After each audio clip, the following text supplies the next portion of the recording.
before you would think Nueva Ecija as farmlands, no, in Panay Bigasan, but there's so much more, no? So beautiful yung Minalungaw. I was with si Jet, ang ating ambassador, and Lumanggapan. So that's in our own. It's so nice that it was my personal advocacy to promote tourism that I don't know, probably fate that I became now the chair of the committee on tourism. Hopefully, we can help the agency, especially the DOT, which I have really supported. So I'm glad that, and I'm excited to support also the Department of Tourism and all the attached agencies.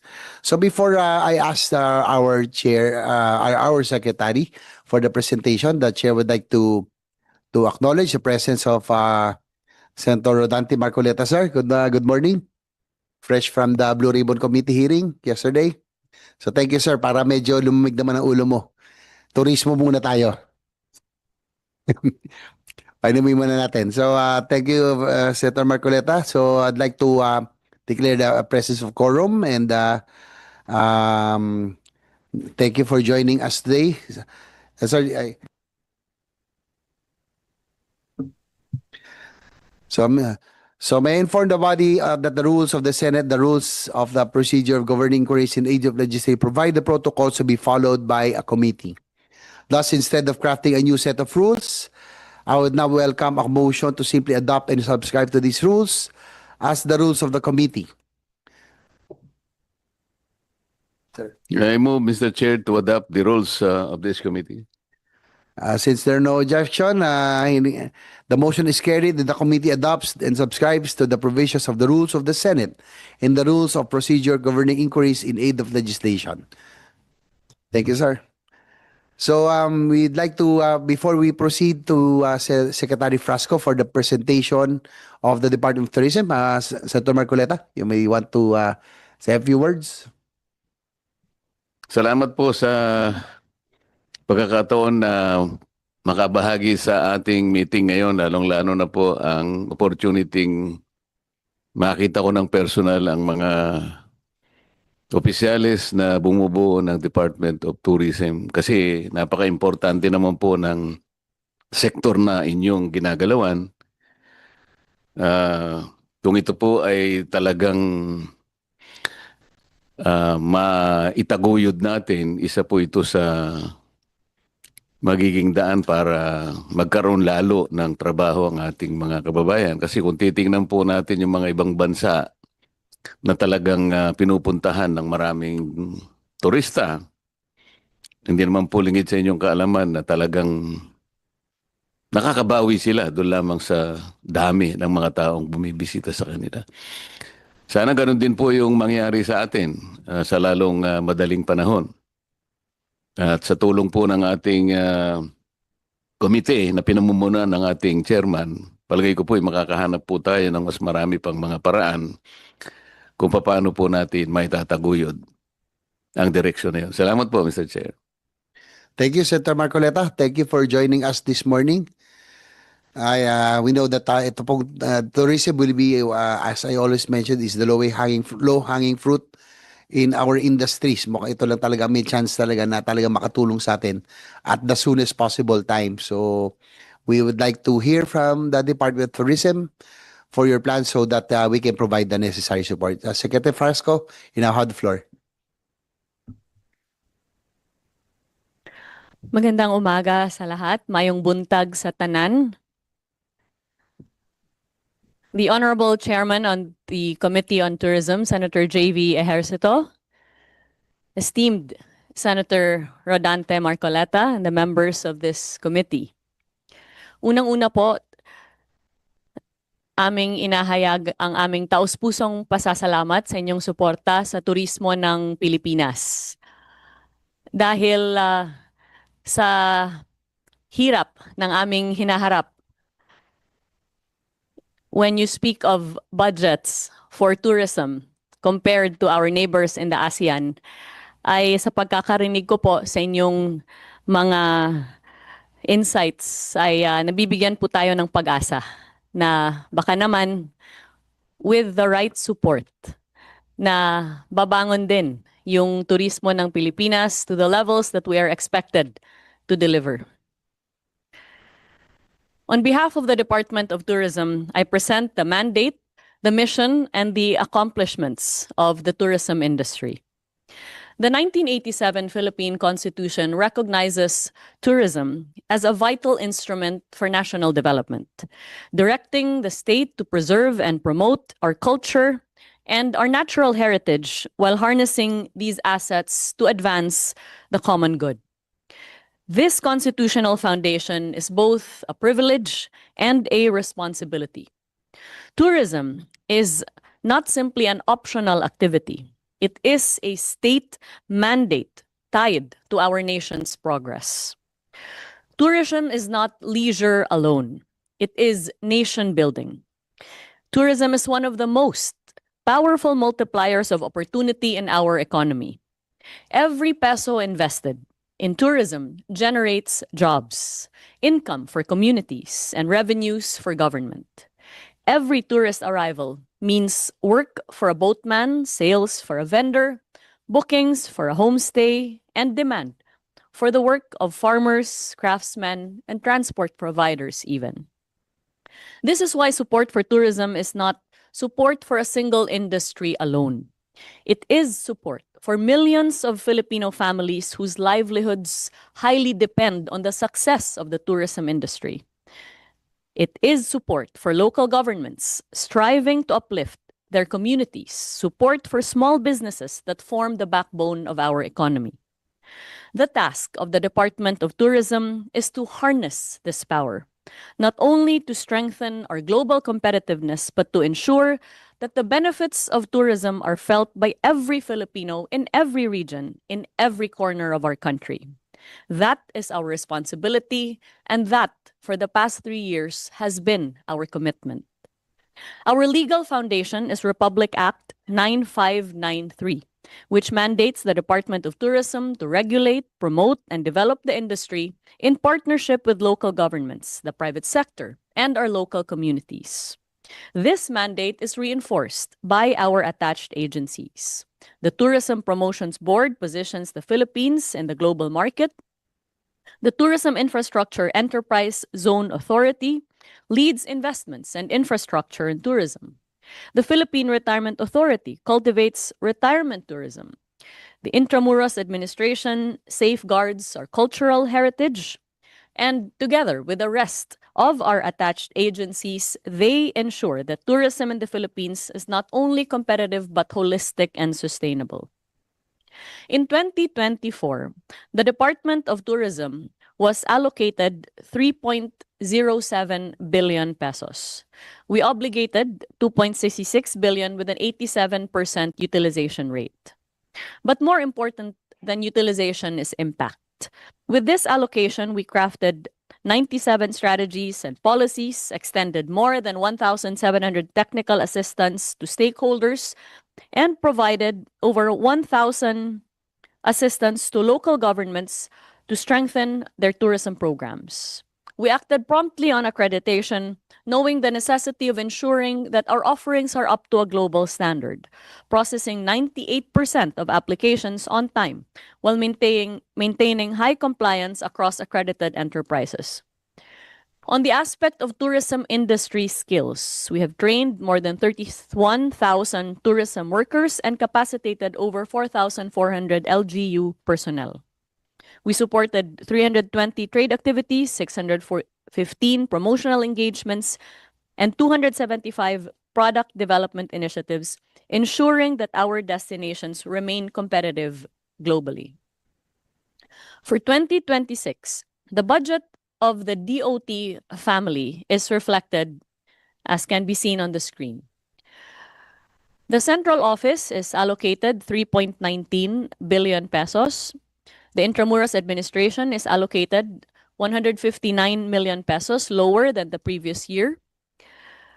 The National Parks Development Committee is allocated 321 million pesos, while the Philippine Commission on Sports Scuba Diving is allocated 45 million pesos. In total, the DOT family's proposed budget is 3.718 billion pesos, about 3% less than in 2025. Our branding and promotions budget has steadily declined from 1 billion pesos before the pandemic to 1.2 billion in 2023, down to 200 million in 2024, and finally, only 100 million in 2025. Despite this sharp decline, we have sustained and even surpassed pre-pandemic performance as far as visitor receipts are concerned. But let me be clear, this comes at a cost.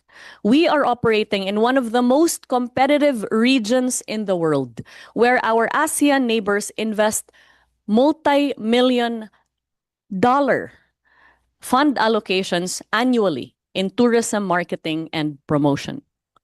When other countries are aggressively funding their campaigns to capture global attention, our resources have been shrinking.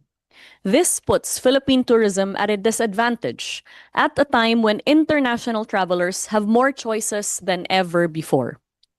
If we are to secure our rightful share of the global market and arise to the numbers that is highly expected of us, if we are to protect and expand the gains already achieved, then strategic and sustained investment in branding and promotion is not optional, it is indispensable.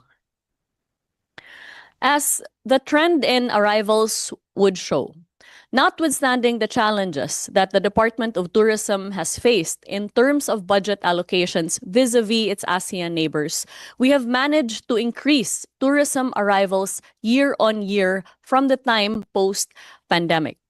As a matter of fact, as you can see from the screen, we managed to obtain a 105% increase in arrivals in 2023 rather, and a 9% increase in 2024, taking into consideration the steady leveling of global demand. This same increase in trends as far as the accomplishments of the industry can be seen in our tourism receipts. Inbound tourism expenditure reached 3.86 trillion pesos in 2024, a 13% increase from 2023 and already a 103% of pre-pandemic 2019 levels. This demonstrates that Philippine tourism continues to deliver record-breaking economic gains even with leaner resources, though not without great difficulty. In 2024, international visitors generated 700 billion pesos in receipts, the highest ever in Philippine history. This underscores that our strategies are attracting quality tourists who stay longer, spend more, and come back again and again. Tourism's greatest impact, of course, is in the jobs that it generates. In 2024, tourism directly employed 6.75 million Filipinos, or nearly 14% of our entire national employment. Including indirect jobs and induced opportunities, tourism supported up to 16.4 million workers. These are not statistics alone, but families sustained and communities strengthened. These gains and contributions to the national coffers, fueling the engine of our economy, are not by accident. Rather, these gains have been accomplished by a deliberate and strategic intervention as best exemplified in our National Tourism Development Plan. The NTDP envisions a Philippines that presents itself to the world on the strength of its culture, heritage, and identity. A transformation of the tourism industry is desired into one that is sustainable, resilient, and competitive, anchored on the strategies of connectivity, convenience, and equality. In crafting the National Tourism Development Plan, the perspective was by no means to focus on one aspect alone, but rather to truly have a comprehensive framework to ensure the long-term sustainability and global competitiveness of the industry, beginning with that for which we unfortunately have the greatest disadvantage, the quality of tourism infrastructure. And which is why this is the #1 priority under the National Tourism Development Plan, noting that in a comparison made between 117 economies by the World Economic Forum in 2021, the Philippines ranked 75th as far as tourism infrastructure.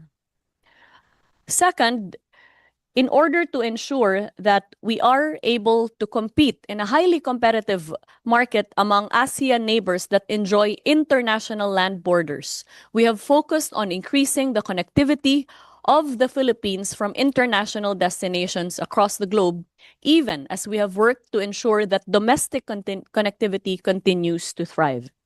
Digitalization falls very high on the list of priorities to ensure that we are able to provide opportunities, especially for emerging destinations, to benefit from a highly digitalized tourism industry. The enhancement of the overall tourist experience seeks to provide opportunities for tourists to enjoy immersive and experiential activities that will encourage them to stay longer and come back again and again. And of course, as directed by President Ferdinand R. Marcos Jr., we seek to equalize tourism development by providing opportunities not just for popular destinations, but for emerging destinations as well. The slide will show the rest of our priorities with the intention of ensuring that we're able to maximize not only the strength of international tourism, but establish the value of and maximize the potential of domestic tourism as well. We are grateful for the Good Senators program to promote Philippine motorcycle tourism. And as I'm sure you will agree, Senator, investment in tourism roads is of absolute importance, which is why we have advocated from the beginning with the Department of Public Works and Highways that more investments must be made in the construction, rehabilitation, and expansion of tourism roads. As a result of this convergence, over 700 kilometers of roads have been constructed and rehabilitated in the course of the 3 years of the Marcos administration. But unfortunately, we have found that for 2026, there is zero funding for new tourism roads under the DPWH. This notwithstanding, there is funding for continuing roads, but we feel that this may not be enough if we are to ensure equal opportunities for emerging destinations. In order to ensure a convenient journey for all of our tourists across the country, especially our motorcycle tourists, we have constructed tourist rest areas across the country.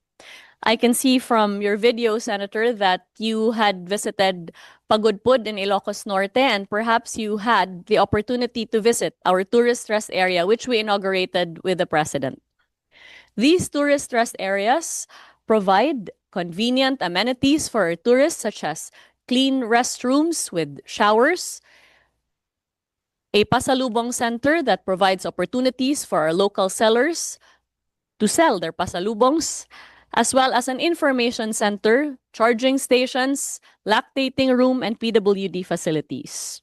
We have now managed to open 10 tourist rest areas nationwide, and considering that there is such a high demand from our local government units across the country, we're now on the road to constructing up to 100 tourist rest areas across Luzon, Visayas, and Mindanao. In order to ensure that we provide opportunities to introduce our culture and highlight the strengths of our emerging destinations, we have mounted the Philippine Experience Program.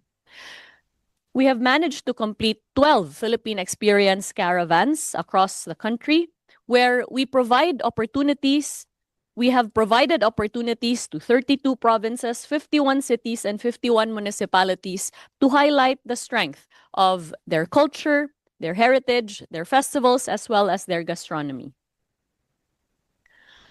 On the aspect of tourism infrastructure, once again, we recognize that there are ways by which the tourism experience can be improved and therefore creating more opportunities for local communities to earn from the tourism industry. And that is by investing in tourism infrastructure. Through our partnership with TIEZA, we mounted the Tourism Champions Challenge, which has provided up to 255 million pesos in grants to local government units across the country to construct resilient, inclusive, and competitive tourism infrastructure. As you can see from the screen, these are just some of the Tourism Champions Challenge winners that we have already broken ground on across the country.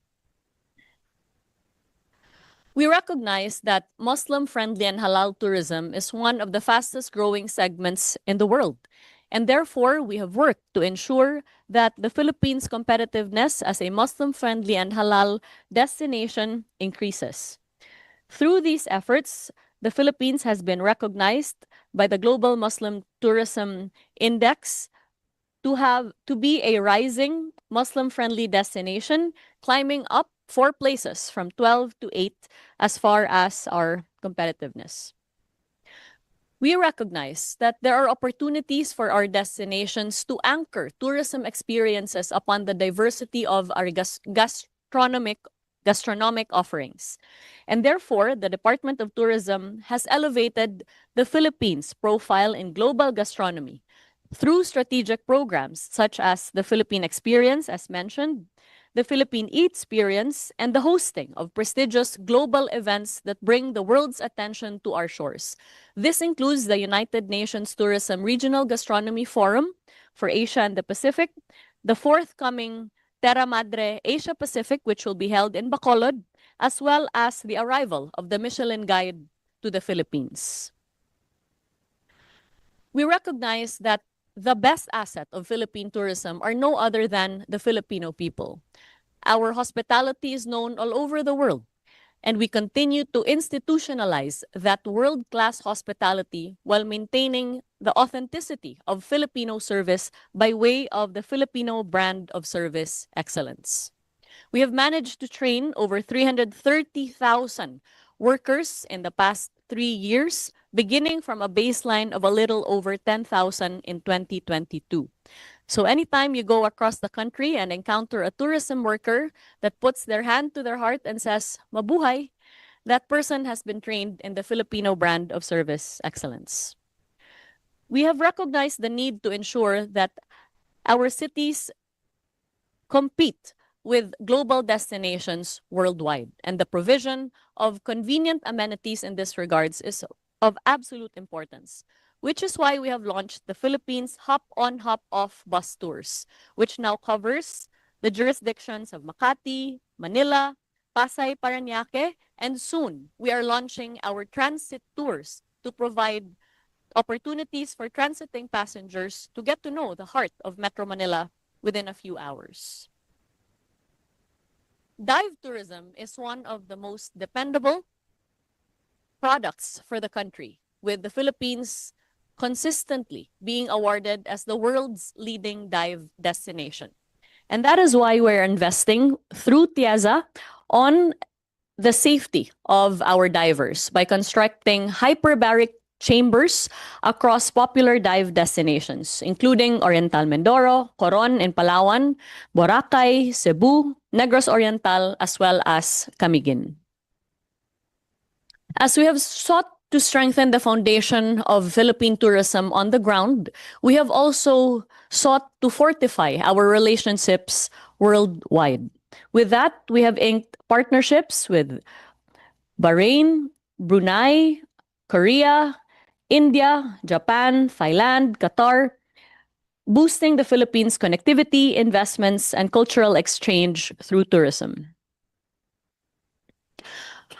We recognize the necessity of ensuring that tourists that go around the country must have that sense of security and dependability as far as any concerns that they may have.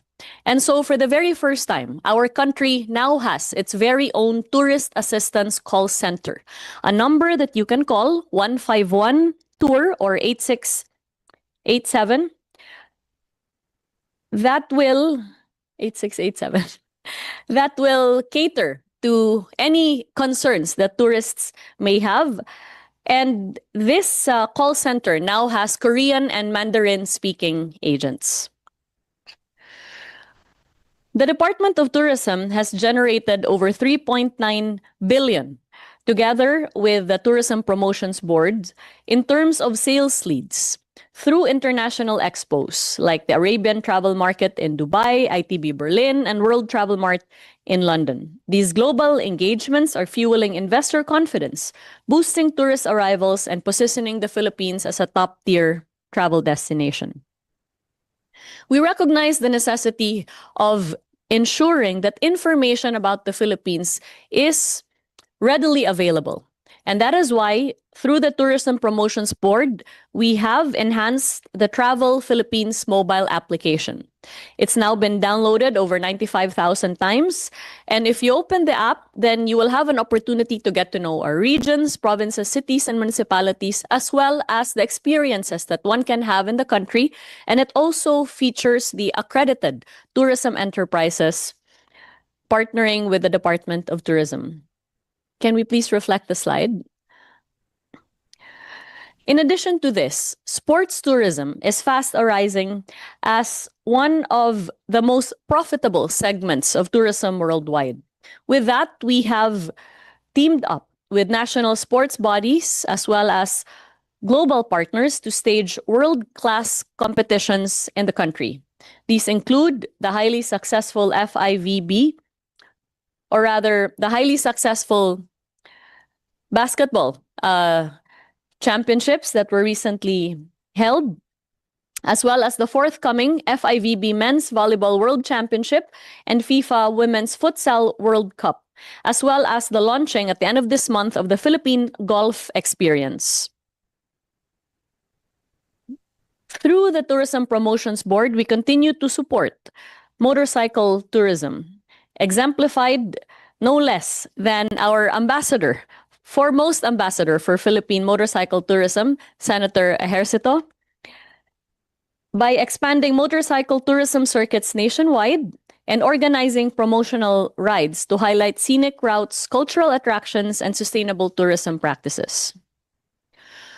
We recognize that government must have a facility to support our small and medium enterprises in the tourism industry.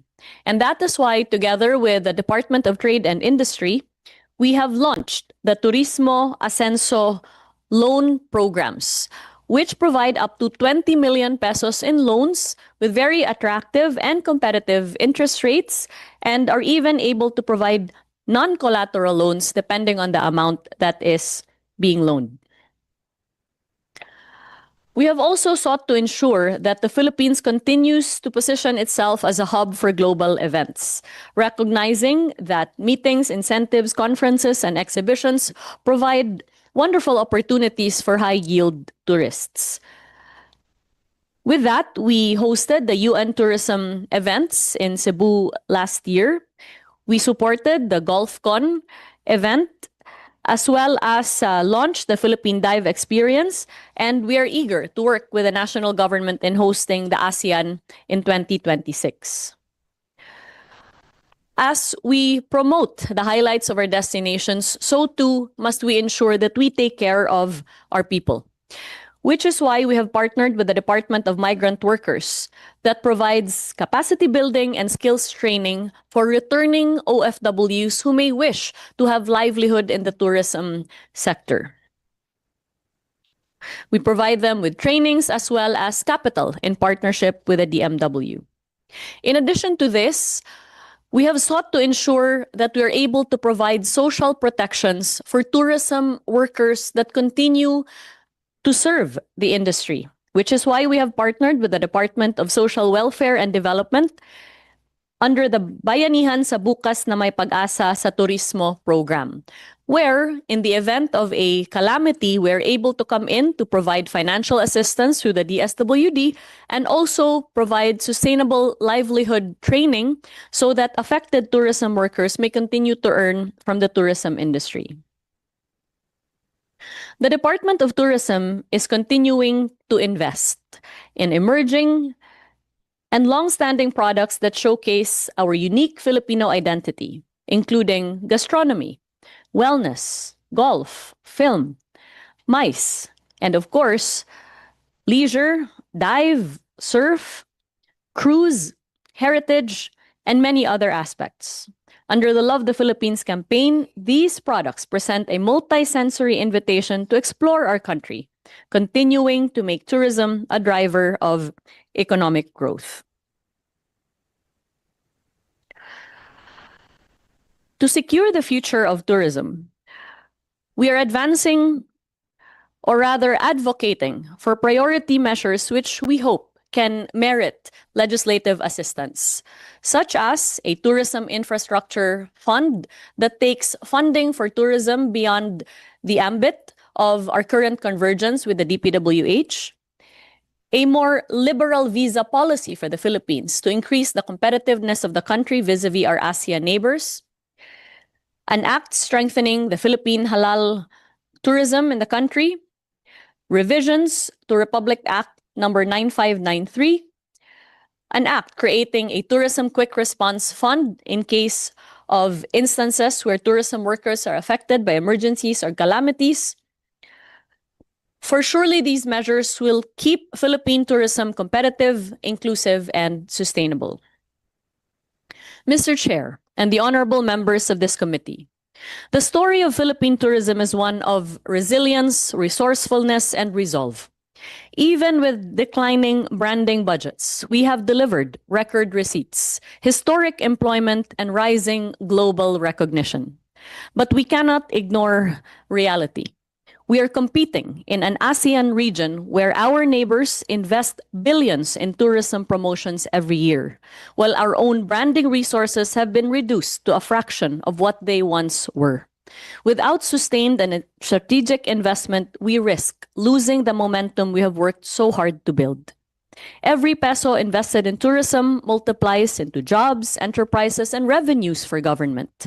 And every visitor who arrives generates opportunity, dignity, and pride for our people. But without the means to tell the world our story, we cannot secure our rightful place in the global market. Tourism is nation building. It is one of the clearest pathways by which we can uplift Filipino families, empower our communities, and bring pride to our nation. With the steadfast support of this committee, we can ensure that Philippine tourism not only welcomes the world to our shores, but also competes on equal footing with our neighbors and delivers lasting opportunity, hope, and pride for the Filipino people. Maraming salamat po. Daghang salamat. Yes, thank you.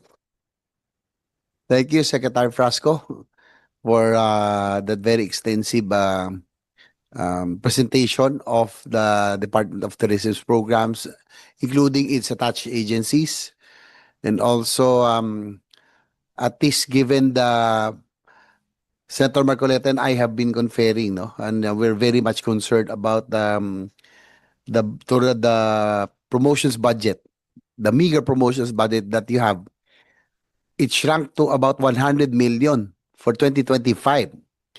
My question is, as you mentioned, we are against we are competing against our ASEAN neighbors, and from the looks of it, no, they have been very aggressive. No? Malaysia, for instance, yung pong Malaysia Truly Asian nila campaign has been there for quite some time, and they have been spending a lot on advertisements, no, and Indonesia likewise, and now Vietnam, and I heard Cambodia likewise are all spending a lot for their tourism promotions budget. My query, I'd like to ask Senator Marcoleta also, no, later to ask you a question because he's very much concerned about the budget cut. Compared to our ASEAN neighbors like Indonesia, Malaysia, Vietnam, yung pong ating bang promotions budget, how far are we compared to their promotions budget? so that the committee will just have an idea of the budget that you are working on right now.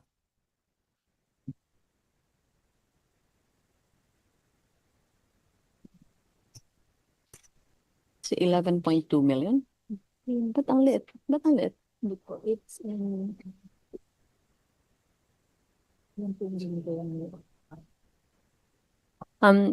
Thank you, Senator. We do have the statistics to compare the promotions budgets of our ASEAN neighbors, and I cede the floor to Yusek Verna Buensuceso to present the comparative numbers.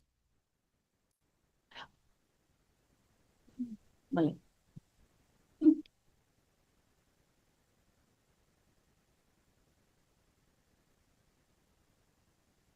Hindi, pakisabi nyo lang kung masyado tayong malayo.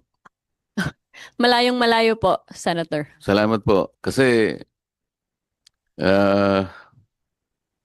from 1 billion in 2018, 2019, pagkatapos pinakamataas nyo 2023, 1.2 billion. Pagkatapos biglang bumagsak sa 200 million. Then 100 million in 2025.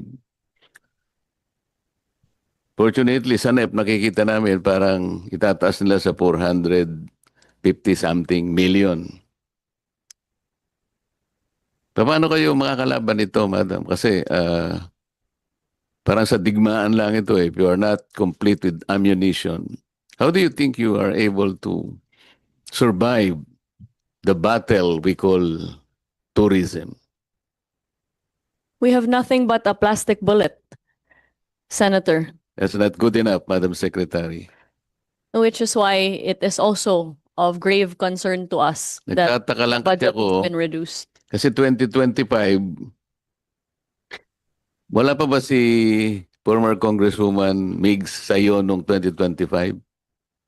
Wala pa, ano? Siya na ba noong 2025? Ngayon? Congresswoman Migs po, can I clarify po, sino po si Congresswoman Migs? Hindi. Kapagalan niya ba to? Kapatid. Kapatid. Inlo. Ikaw ba yun? Sorry kasi parang kamukha mo siya. Kasi kasama ka, colleague ko siya. Medyo malabo ang mata ko, malayo pa siya. So kala ko kasi nandit siya, kasama niyo siya ngayon. I meant to ask you sana, you could have utilized her kung siya si Migs, no? To charm the Speaker of the House of Representatives. Kilala mo siya, ma'am, di ba?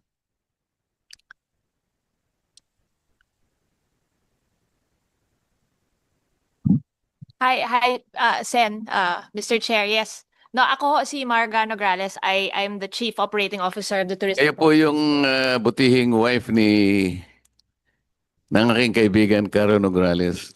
Kayo din po yung nagbigay sa akin ng magandang polo na dalawa. Yes, Sen. Pasensya na po, napagkamalan ko kayo po si Congresswoman Migs.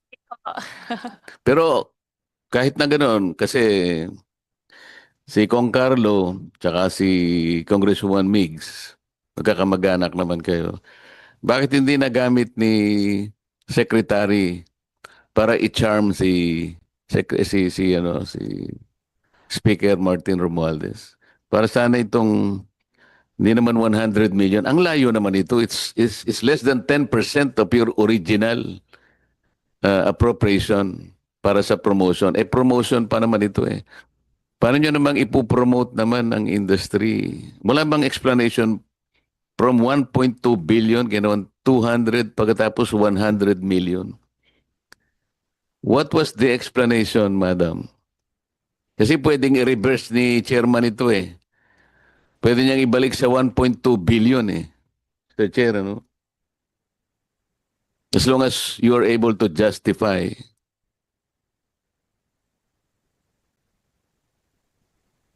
Mr. Chair and Senator Marcoleta, first of all, I think what has become abundantly clear to us in the department is that the power of the purse lies entirely with Congress, and therefore the exercise of their discretion is beyond our control. Notwithstanding that, when I learned of the slashing of the budget, I did make my appeals and sought to have interventions and representations with the leadership in order to plead that the budget not be slashed in the manner that it was. But at the end of the day, we can only ask, and it is for them to deny. And clearly, exercising this power of the purse, the budget has fallen victim to that. I wish to clarify that it is also not a Sorry to matter. interfere. Doon po sa punto, no, I would just like to ask. The budget, yung pong pinapoint out ni Senator Marcoleta, 2025 secretaries, 100 million. That's But correct. the NEP of this was about 500 million. So it was That is slashed correct. after the sa GAA, it became 100 from a NEP of 500 million. That is correct, Mr. Okay. Chair. Please continue.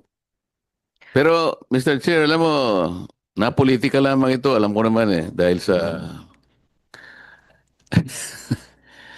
But the chief casualty is the Filipino people. If you are unable to promote the tourism sector, mawawalan po ang Pilipino. Dapat hindi pinipolitika ito Anong problema Kasi ako, na-feel ko mismo ang politika doon Kahit wala kang kasalanan, pinagtatanggol mo lang ang tama. Katulad nyo, politika ang nangyari.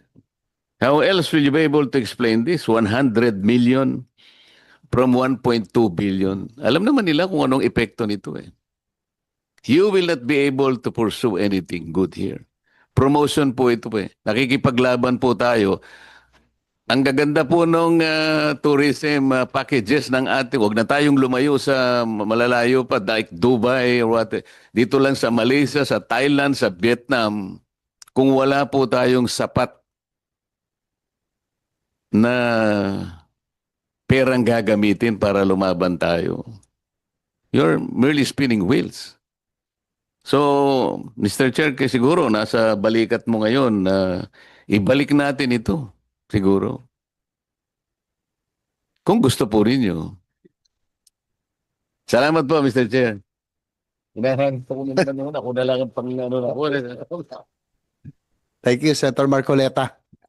I guess you hit the nail right on the head. Mukhang yun na nga rin ng point out talaga natin sa umagang ito.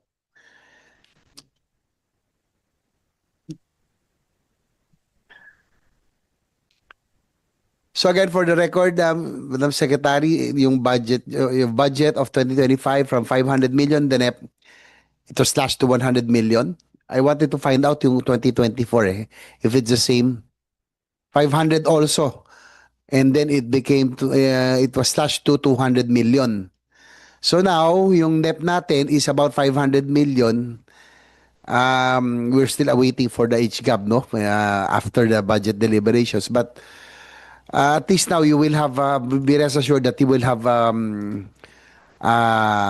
allies here right now, no? Senator Marcoleta put it the way we put it na it's sad that politics has again I'm hoping it's not, pero it seems like it, no? That it's not the legislators who are victims here. It's the Filipino people who will lose the opportunity.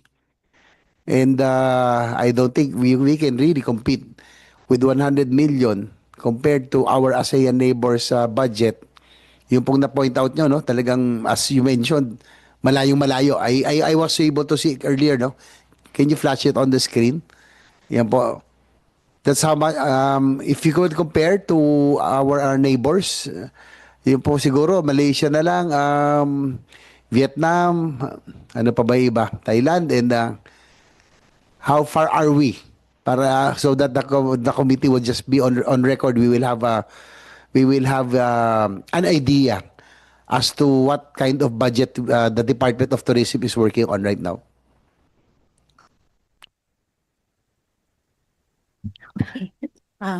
Mr. Chair, Yusek Verna will answer the question. Please proceed. Um, Good morning, Mr. Chair. Actually, on the screen, we have a comparative analysis of the various ASEAN budgets in relation to tourism development. So for 2024, for example, we have Indonesia having an amount of about 234 million compared to the 52 million of the Department of Tourism in terms of dollars.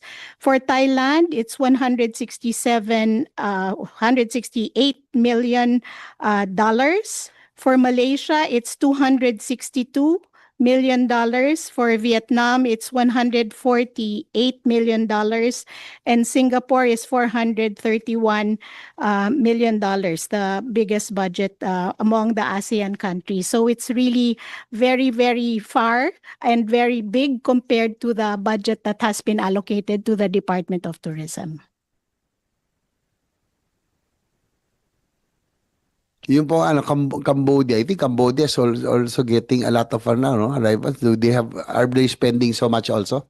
In terms of Cambodia, Mr. Chair, we have the figure for 2023, but this one is about $20 million. But 2023, that's the only figure that we have been About able a billion pesos. About 1 million something 1 billion pesos, pesos. yes. Yung Vietnam, again, ma'am. Vietnam is about, for 2024, just a minute. Their budget is about $148 million.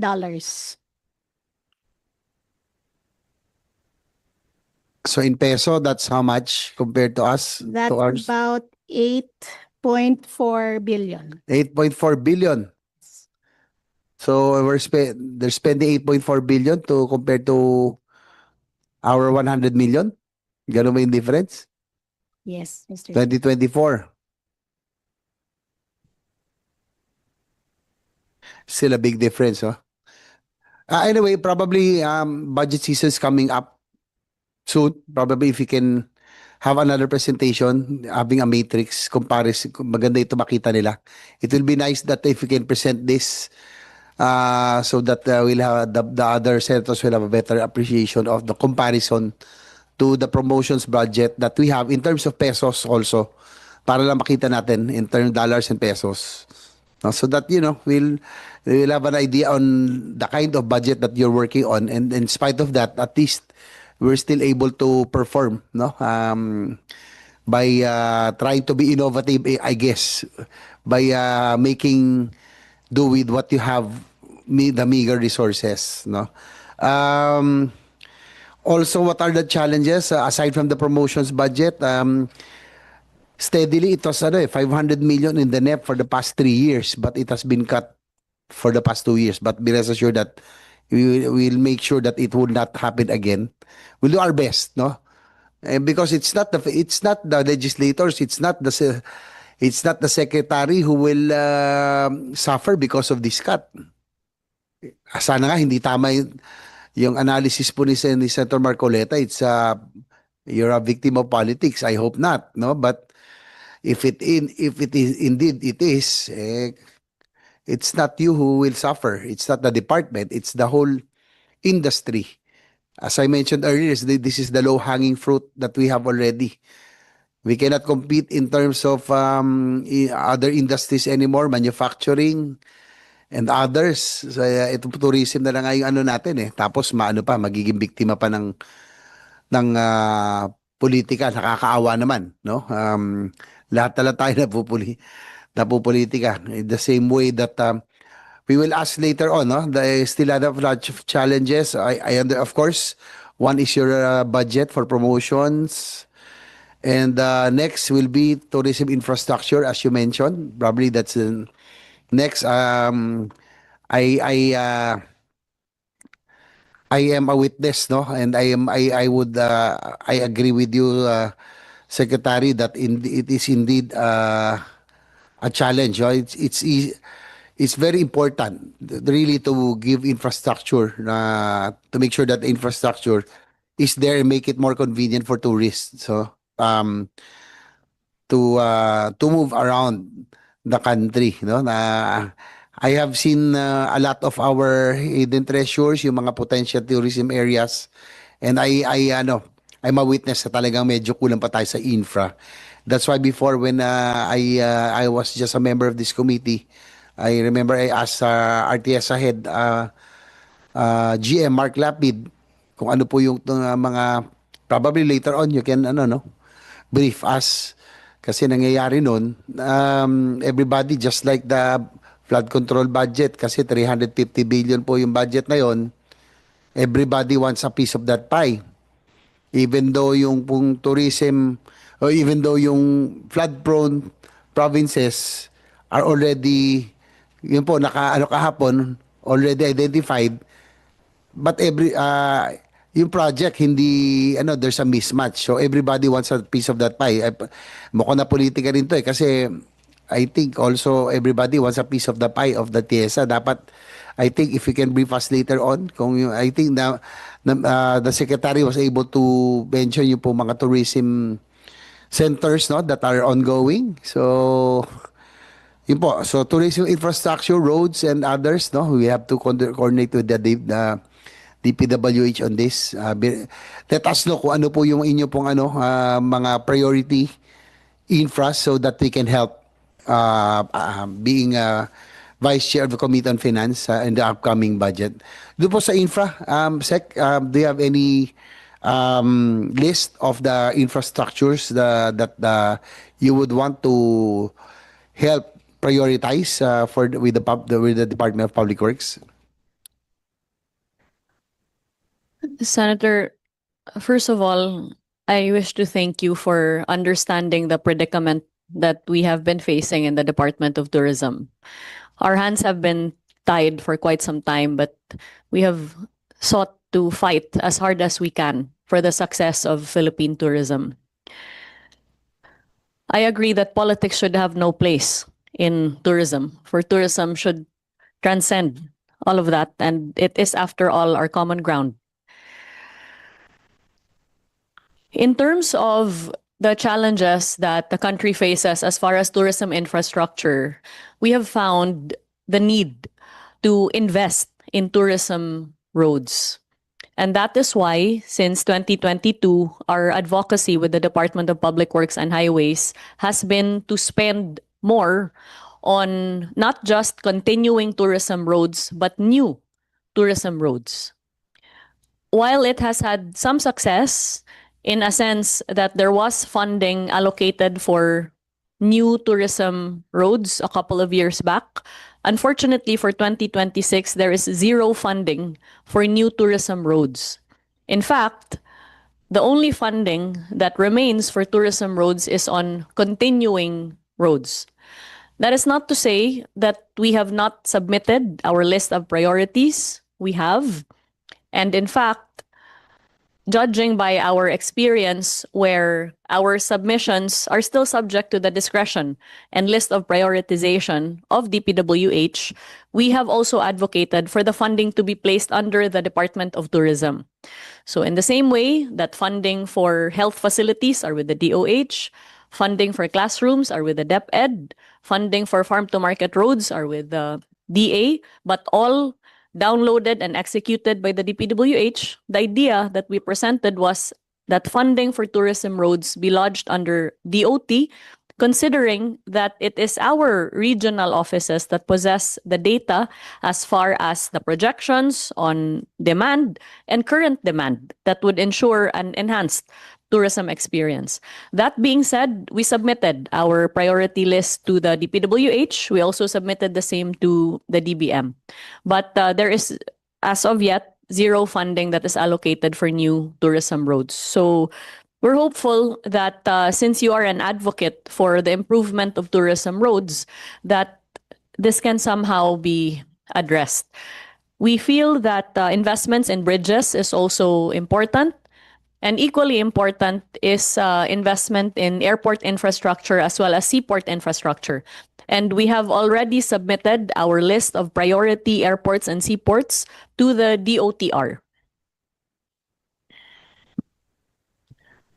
Yes, we'll take note of those, and probably if we can furnish the committee a list of those roads that you would want to prioritize, so we can have it for the record, and probably likewise help you in during the budget deliberations. Ito po yung ano, no, yung I have some the Philippines pales in comparison really in infrastructure in terms of infra for tourism. We're number 69. We're the lowest in Southeast Asia. Of course, behind Singapore, Indonesia, Malaysia, Thailand, and even Vietnam. I think we're number 69. Vietnam is 59. No?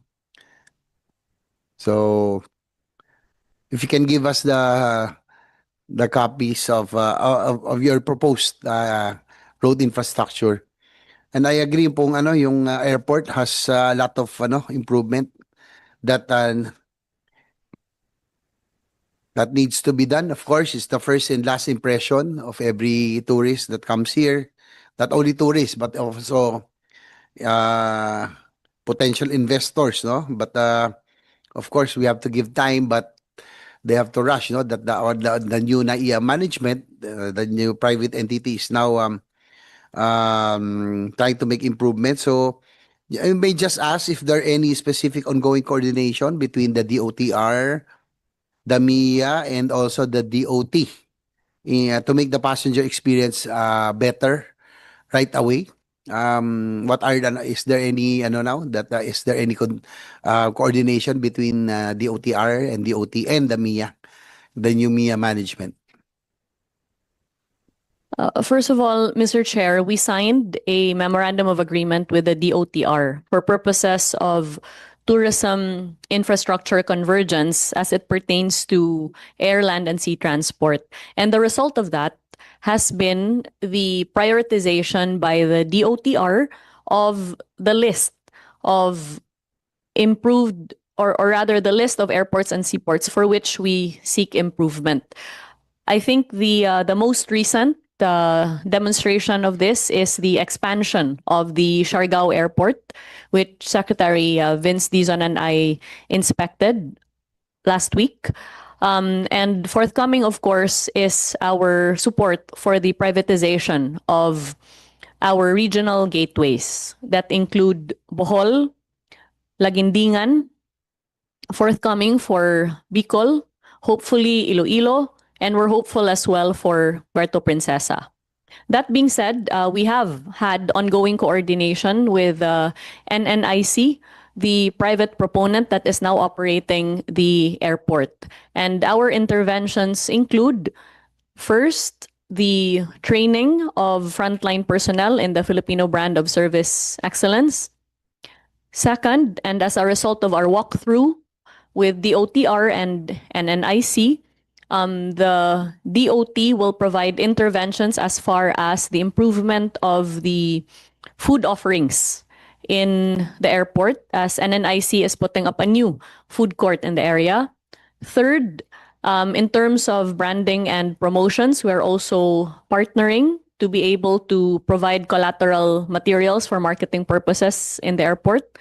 Fourth, we've already articulated our desire for a shorter processing time in terms of arrival as well as eventual departure from the airport itself. So I understand that time and motion studies have already been conducted, and we have had some positive feedback in terms of the shortening of the time from arrival to obtaining the baggage and eventual exit. Fifth has been our proposition to improve the restrooms inside the airports, as this is well aligned to our advocacy under our Tourist Rest Areas program.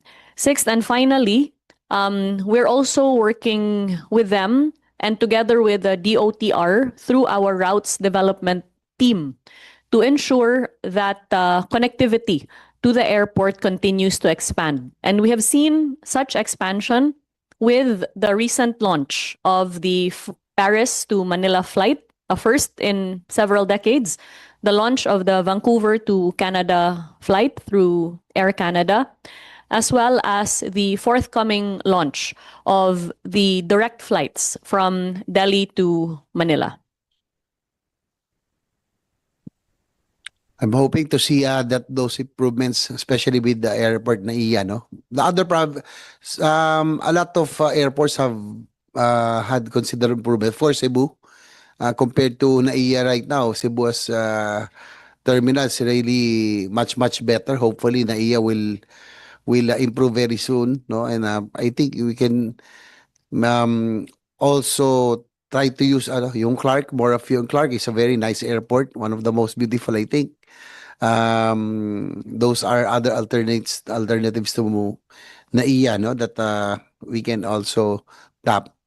Likewise, next year, Madam Secretary, no, we will be hosting the JCI World Congress. I'm the past national president. We are expecting about at least 5,000 foreign delegates coming to Clark. So that will be a big help for tourism. So in our own little way, at least I'm hoping that we can help in terms of tourism arrivals, and likewise, of course, improving the image of our country in perception. These are 5,000 young leaders all over the world. So that will be in Clark in 2026. So we'll get in touch probably with you with the terms of support, no, for promotion and among others. So that's 2026 in Clark. In terms of infra, no, just for the record, under DPWH is a 3.5 billion, no, but this is continuing as you mentioned. No, so, but I would like to get the list of the other roads that you would want to prioritize so that we can try to request the DPWH to prioritize this in the coming budget season. Okay, next na probably siguro si GM Mark, probably quickly, ano po yung mga project ng ano? Good news lang po, I think yung pong ni-request ko sa inyo before years ago that I went to, no, yung iba Banawe hotel, tama ba? No, ano nga ba, ano, napuntahan ko yan and I think I slept there and I complained to you that yung po mga bathroom fixtures, yung baby pink, baby blue and pink pa, yung mga 80s pa. That was 80s, no? So I think it was now, I think na-demolish siya pa yon and now it's being rehabilitated already. So sige, akin update lang, GM Mark. Thank you, Mr. Chair. Good morning to each and everyone. For the part of CHESA, Mr. Chair, for our year 2026, Mr. Chair, we were able, for our year 2025, I may say, I'll just go direct, Mr. Chair, on our budget. We were able to surpass our collection from the pre-pandemic. Maybe we can go to the slide of our collections, which is our main budget, Mr. Chair.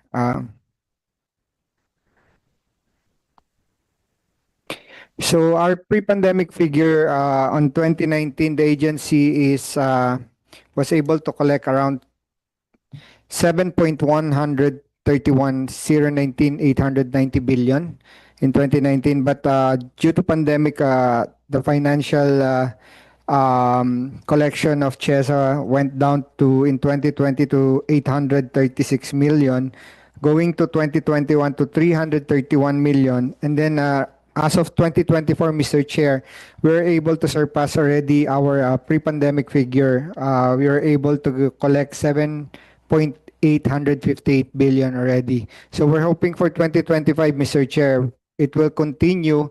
And we are 2 years earlier from the UNWTO prediction of 2026 for the recovery of the tourism collection. So that's our status right now. And for our infrastructure project, Mr. Chair, as you mentioned a while ago, we have a lot of completion already and ongoing. But as you mentioned, there are some priorities that needed to be addressed, and some of our infrastructure budget also supported our mother agency, the DOT, the programs that they created. Since, Mr. Chair, wala rin yung nakuhang budget ng aming mother agency. So as our secretary mentioned a while ago, the TRAs, the TCC program were also being budgeted by CHESA. And then our hyperbaric chambers, Mr. Chair, is also being funded by CHESA because we are being awarded as a top diving destination. Then we don't have these facilities. So the Secretary expanded po the hyperbaric machines in different diving locations with coordination with PCSSD. And then the other programs also that we are involved together with our mother agencies like the FIBA that recently been held, and volleyball National World Championship kasama rin po kami, and then the upcoming ASEAN also, Mr. Chair, so kasama rin po kami. Aside from these infra projects coming from our support to our mother agency Department of Tourism, on the part of CHESA, Mr. Chair, yung mga rehab namin on our properties like Banawe, Intramuros, hoping, Mr. Chair, yung Banawe is matapos na. I hope we have a picture here kung ano na magiging itsura ho ng Banawe natin. Medyo na-delay lang ho kasi kami ng konti on our rehabilitation for Banawe, Mr. Chair, kasi nung in-strip down ho namin yung hotel, medyo may nakita ho kaming mga crack dun sa mga walls. So we asked the help of DPWH together our engineering to come up with a structural integrity muna nung building before we come up with additional funding for the retrofitting na kailangan before they can continue. So ngayon po ongoing, hoping by the first quarter of next year, Mr. Chair, matapos na po siya. And then Club Intramuros is also on rehab, Zamboanga City Golf Course, and then our Balikasag Island also part of our rehab. And then aside from those, Mr. Chair, we also focus on our other projects na in-address po namin na kailangan, like the STDP of Coron, we're doing it, the Puerto Galera, and we're also in close discussion with El Nido, Mr. Chair, kasi yung water problem na meron po doon. So pumapasok na rin po kami, tumutulong na rin kami as part of our infra budget. And then, Mr. Chair, as you mentioned a while ago, yung coordination po ng DOT and DOTR regarding our gateways, we're also involved. As a matter of fact, last week we had a meeting with CAAP regarding dun sa rehabilitation na tutulong na rin po kami. So CAAP is designing a modular terminal right now. And then we were requested na tutukan namin yung modular terminal, yung including pati yung mga benches, kasama pati yung FISD monitors, pati yung trolleys. Yan po yung mga nire-request nila na supportahan namin on their end, including pagpapa-aircon ng mga terminal.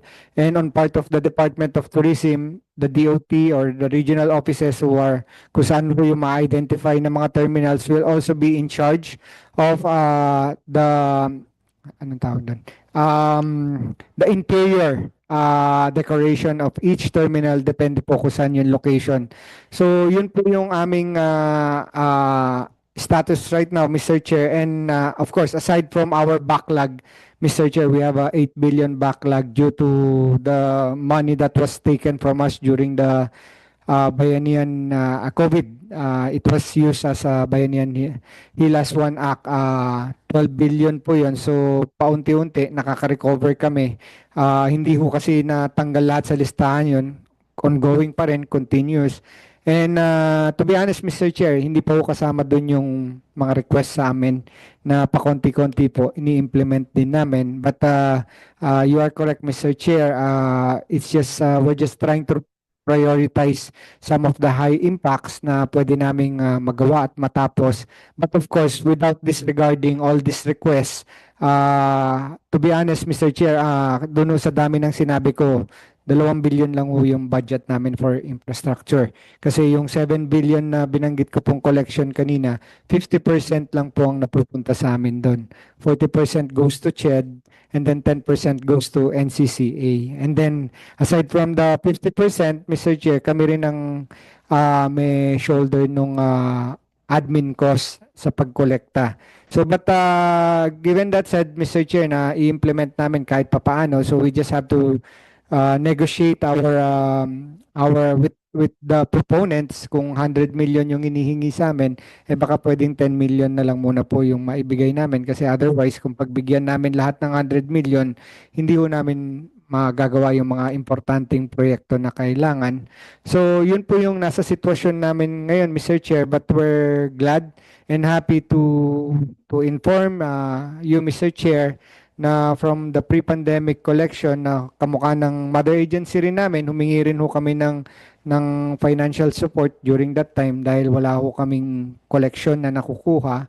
I think that was in 2022 GAA and 2023 GAA na humihingi, 2021 GAA and 2022 GAA na humihingi po kami ng funding support para sa operational namin para sa mga empleyado. But unfortunately, medyo hindi rin ho kami napagbigyan dun sa time na yun. Nabigyan din ho kami ng 100 million during that time. So we made sure, Mr. Chair, for 2023 budget, up to now, we are not requesting any GAA support. So nag-self-sustaining na po kami.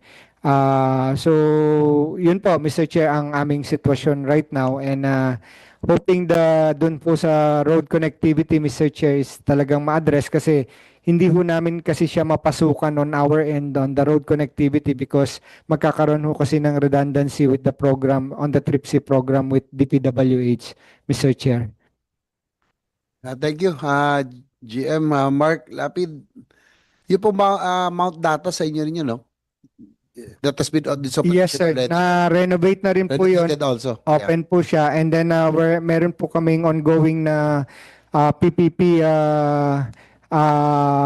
coordination ngayon for privatization, Mr. Chair. That's good to hear because I saw it all before, dilapidated, na napabayaan. Now it's already operational and rehabilitated. And Yes, sir. Ang nangyari po doon, sir, binalik po siya sa atin ng LGU. Dati kasi kinuha po ng LGU yun. So, nung hindi na ho nila kayang i-operate and rehab, binalik po sa CHESA and then CHESA rehab and then fully operational na po bago na ngayon, Mr. when is the Ifugao Banawe Terraces Hotel expected to operate? Hoping by first quarter of next year, Mr. Chair. As I mentioned a while ago, Mr. Chair, nagkaroon lang ho talaga ng delay because of the cracks na nakita sa structure na humingi kami ng tulong sa DPWH to check and assess the structural integrity of the hotel, and then naghumingi kami ng additional budget sa board kasi hindi ho siya kasama dun sa rehab budget. So inaprubahan naman po ng board. Ongoing po siya ngayon, tapos na po yung retrofitting and then ongoing na rin po yung rehabilitation ulit, Mr. Chair. I'm excited. I'm hoping to visit that one once again. Kasi po I happy to see these places because of our motorcycle travels. I saw it in their dilapidated state. So I'm excited. I'm hoping to visit it by Feb. Sa Feb na lang ako mag-schedule ng so we can see already for ourselves. Yeah, maybe we can show, sir, yung kasi yung banyo, sir, hindi na ho siya iba-ibang kulay. Tapos kung makatutulog ka, Mr. Chair, hindi mo na maririnig yung kabilang dulo. Soundproof na po siya. Can you zoom in? Mr. Chair, yan na po yung magiging kwarto, pati yung lobby. Yeah. So yan na po siya. Pero hindi ho kami umalis as instructed by our secretary to really keep the Filipino architecture still there. So mukha lang ho siyang medyo nagbago, more appealing, at saka dinamihan po namin yung mga salamin na para dun sa overlooking dun sa rice terraces, Mr. Chair. That looks very nice. A far cry from what I saw and I stayed in. I was the one ako yung nag-report as secretary kay GM noon years ago. Sabi ko, 1980s pa yung fixture. Sana ayoko na makita yung mga baby blue and pink bathroom fixtures. So I think this is a big improvement. Yes, sir. And saka maganda, it's very Filipino, no? And maintain. I think yung Banawe, we really have to promote kasi that's supposed to be the eighth wonder. It's just the access, kung ano lang ang pwede natin pagawin, no? On how we can promote this really beautiful, one of the best routes for me is the Banawe to Sagada. That area is really beautiful, no? So be rest assured that we will support. In terms of doon naman sa heritage, I'll coordinate with Senator Lauren. Sana yung sa Banawe rin, yung mga ma-maintain natin yung ang dami kasi mga GI sheets na minsan dapat ma-maintain So we have to maintain the ethnicity and yung culture and history of the place. So congratulations on this one, no? I'm excited to see it again. Probably sa February na ako dadalaw so I can see it. So yung sa infra, I would like to commend siguro the department for yung pong tourism areas that have been inaugurated. That's very much welcome. At least doon sa talagang na siya, yung mga potential, hindi na yung dati kung dati kahit agricultural area hinihingan tayo ng tourism centers. So that's what I told GM Mark Lapid. Let's us concentrate on the potential tourist. Yung may traffic talaga, no? Sana wag na tayo parang flood control everybody likes to get a pie of the budget. Okay, so just quickly siguro sa TPB, any plans? COO, and we work together naman, but so that we can the committee can support you in whatever you would need. Hello, may buntag, Mr. Chair. Maybe just to summarize, we have a presentation, but maybe we'll summarize lang in the end. So for our 2024-2025 achievements, so ideally, kami sa Tourism Promotions Board, we are in charge of our travel trade shows in our 13 key markets around the world. So yung mga business-to-business shows natin. So we are proud to share actually, in 2024, we hit our highest utilization rate ever in the history of the TPB at 97.97%. And in total, 2024-2025, we have been able to generate 15.8 billion in sales leads. In 2024, around 10.5. 2025, year to date, around 4.4 billion already. And also, we already have actual sales reported from our partners of around, do we have it, guys? Our actual sales? Around 152 billion, actual sales, tourism receipts. So, in total, we have done around 140 programs implemented across institutional, international, domestic, MICE, and MARCOM. We are also very proud, Mr. Chair, of our Philippine Motorcycle Tourism Initiative with your support. Thank you so much. And now we also have the Philippine Cyclo-Tourism, which is also gaining ground. To share with everyone, we have been able to do a number of rides, I think over 20 already, and over 20,000 riders, each one ambassadors of our country, promoting, posting, and helping all the small businesses as we go around the Philippines. So this is a program that we wish to grow in the next few years pa.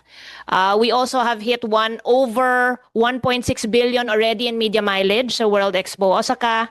And our customer satisfaction rating has improved from 93% to now 98.51% at the Tourism Promotions Board.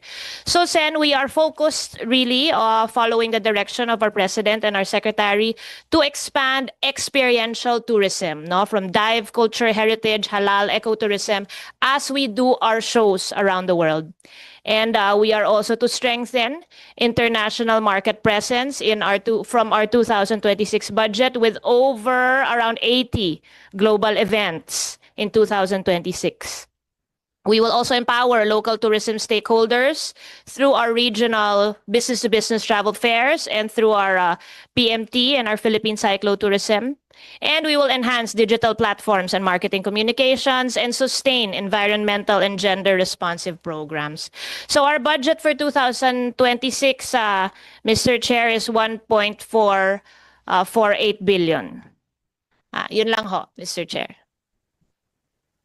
So thank you. At least your TPB is the one sustaining because of the cuts that the DOT has been with the promotions. So be rest assured of our support. Again, yung cyclotourism, we will support also well. And I think there are a lot of inquiries now from international riders and other cyclists, no, to come here, and that's our long-term plan. So at least gaining ground already.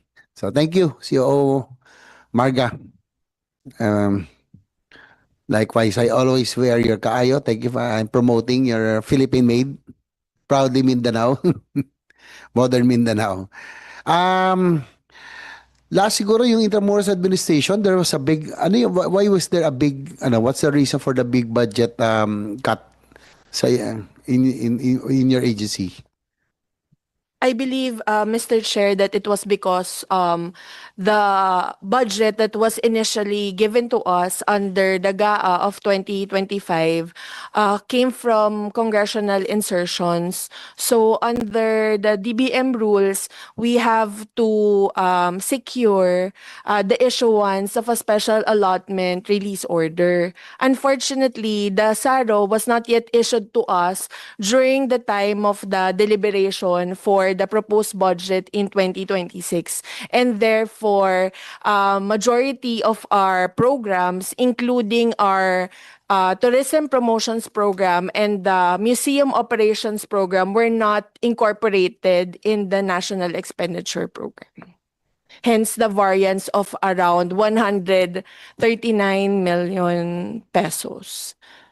How's that, yung pong, you still have a lot of, former settler communities there, no? Yung natin, no? Sana if we can, with this should, no? For the relocation, because, Intramuros is the biggest, and the last remaining artifact, historical artifact that we have. We can make it a walking, dapat yung parang sa Europe, mga walking, na lang siya,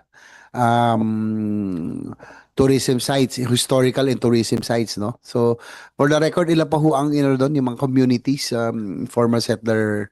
We have 5 communities, informal settler communities in Intramuros.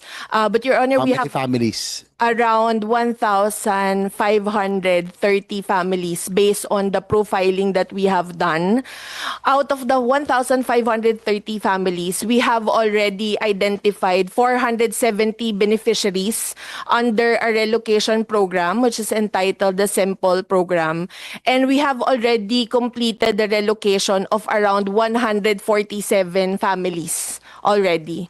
And the remaining beneficiaries of the Simple Program, we hope to relocate them together with our collaboration with the Social Housing Finance Corporation within the year. But for the remaining informal settler families who are not part yet of our Simple Program, we have met with the Secretary of the Department of Human Settlements and Urban Development for their inclusion in the expanded 4PH program of DSUD. We have already initiated talks with Pag-ibig in order to start already the pre-qualification process for the remaining informal settler families. At least that's good to hear that you are coordinating with the DSUD, no? I think we really have to pursue this because Intramuros is really one gem, and I think it will really, it's the closest to the airport, to everything. Kung may cruise man, diba? It's the closest to the dock of the cruise in the future. Kung may mga cruises that will come. We need to make it a walkable destination talaga, no? Just like what we have in other, what they have in other places. So thank you for that, no? So with that, I guess we have budget season will be coming up very soon. So be prepared for that. Yung po mga the things that I asked from you, so that we can help you during the budget deliberations. Be rest assured that we will make sure that DOT does not get again 100 million this year. No, that's really crazy compared to our ASEAN neighbors, no? So with us at the helm, we will do our best. Anyway, andito na si Senator Marcoleta will assured us that he will support us, no, for DOT to get a big promotional budget. That's crazy. I mean, compared to our ASEAN neighbors, talagang mapag-iiwanan tayo with 100 million. Again, it's not Secretary Frasco or the officials. kung politika man ito, who will be victims? It's the Filipino people. Sayang yung potential. And DOT tourism is, as again, the low hanging fruit and the only one that has the big potential to improve. So be rest assured of our support, Madam Secretary, and to all the officials of DOT. Likewise, I'm also interested dun po sa DOTR, yung sa airport, because I'm the one also defending the DOTR budget this year. So I've been pushing and advocating in infrastructure development. No, aside from the railways, yung po mga airport improvements, I'm looking at it. So bigyan niyo po kami ng list also of yung mga priority nyo, no? Of course, Siargao, yung mga usual. But we are also expanding yung pong halimbawa Mati for Davao Oriental kasi it's far from Davao City, you know, familiar si COO Marga dyan. We're trying to fund those airports na malaki rin yung potential because yung Davao Oriental for tourism, they have a vast coastline, no? Maganda rin yung area for Davao de Oro. So we're funding that already, yung Mati Airport, Camiguin. Naglagay din tayo ng funds doon because Camiguin is a beautiful island as well. So, yun, I'll be defending the OTR. So, yung pong I think we can coordinate on how we can improve yung airport in the other provinces. And likewise yung NAIA. Again, this is our gateway. This is our first and last impression. We have to improve, no? I have to yet to see them. I just want to make sure that they have been coordinating also with you, even the new management, kahit private, no? Medyo suplado yung doon, GM eh. Humingi ako ng pass tinabla ako eh. Ewan ako magbabad. I'm not there para pumasok because I am the one defending the DOTR and also tourism. So I have to see for myself. Di bale. Tingnan natin. Babalik at babalik din sila dito. Di ba? Anyway, with that, there are no more issues to discuss. Please prepare for the budget season that's coming up, I think, early September. So, yung mga pinresent nyo po today, especially those you need, especially those that you would really want us to help. No, yung sa promotional, sa infrastructure. So, please prepare for that. Since there are no more discuss, I thank everyone for your time and to participate in today's meeting. Thank you very much. This meeting is hereby adjourned.